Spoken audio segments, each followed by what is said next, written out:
వరద ప్రభావిత ప్రాంతాలను పరిశీలించిన వేమూరు నియోజకవర్గ వైఎస్ఆర్సీపీ సమన్వయకర్త శ్రీ వరికుటి అశోక్ బాబు పునరావాస కేంద్రాల వద్ద పార్టీలకు అతీతంగా వైఎస్ఆర్సీపీ నాయకులు కార్యకర్తలు సహాయ చర్యలలో పాల్గొనాలని అశోక్ బాబు పిలుపునిచ్చారు.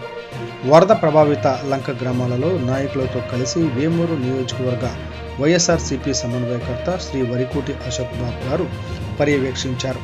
ఈ సందర్భంగా అశోక్ బాబు మాట్లాడుతూ గతంలో ఎన్నడూ లేని విధంగా ప్రకాశం బ్యారేజీ వద్ద వరద ఉధృతి పెరిగిందని, లోతట్టు ప్రాంతాల ప్రజలను సురక్షిత ప్రాంతాలకు తరలించేందుకు అధికారులు వెంటనే చర్యలు తీసుకోవాలని అశోక్ బాబు కోరారు.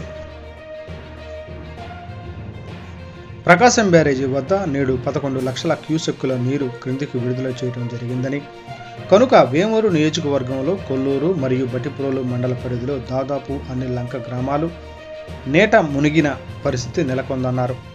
వరద బాధితులను పునరావాస కేంద్రాలకు తరలించి వారికి కావలసిన కనీస నిత్యావసర సరుకులు, ఆహారం, త్రాగునీరు అందించాలని అశోక్ బాబు కోరారు. దగ్గర ఇక్కడికి 20 కిలోమీటర్ల దాకా గ్రావెల్ కానీ ఏమీ దొరికేటువంటి పరిస్థితుల్లో లేదు. బయట నుండి ఖచ్చితంగా ఇక్కడికి రావాల్సిన అవసరం ఉంది. పైన చూస్తూ ఉంటే 11,30,000 క్యూసిక్లు వాటర్ వదిలేమని చెప్పేసి చెప్తున్నారు. ఇప్పటికీ అది ఇంకొక 3-4 అవర్స్లో ఇక్కడికి రీచ్ అయ్యే పరిస్థితి ఉంది. అప్పటికి ఖచ్చితంగా ఈ రోడ్డు దాటి కట్ట దాటేసేసి ఊర్ల మీద పడే పరిస్థితి ఉంది. ఇది కానీ బ్రీచ్ అయితే బట్టిప్రోలు మండలం తర్వాత రేపల్లెకి సంబంధించినటువంటి కూడా మునిగిపోయే ప్రమాదం ఉంది. ఇది కూటమి ప్రభుత్వం, తెలుగుదేశానికి సంబంధించినటువంటి చంద్రబాబు నాయుడు గారు నెగ్లిజెన్సీనే ఇందులో క్లియర్గా కనిపిస్తూ ఉంది. పోతార్లంకలో ఇంతవరకు ఆ పల్లెలో ఉన్నటువంటి వాళ్ళకి భోజనాలు కూడా పూర్తిగా అందలేదు.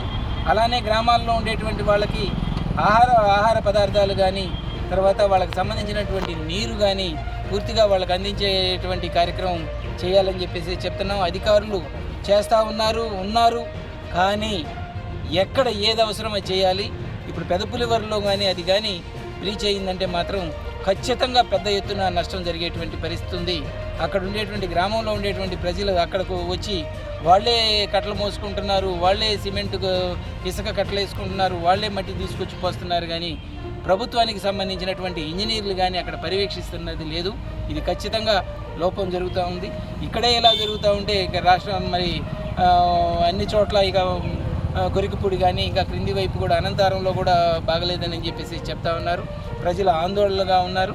వాళ్ళ ఆందోళనని తీర్చాలంటే ఖచ్చితంగా ఇక్కడ కలెక్టర్ గారు కానీ దానికి సంబంధించినటువంటి వాళ్ళు దగ్గరుండి ఇంజనీర్లను కానీ బయట నుంచి మెటీరియల్ వచ్చేటట్లుగా చేయాలని చెప్పేసి కోరుతా ఉన్నారు. Thank you.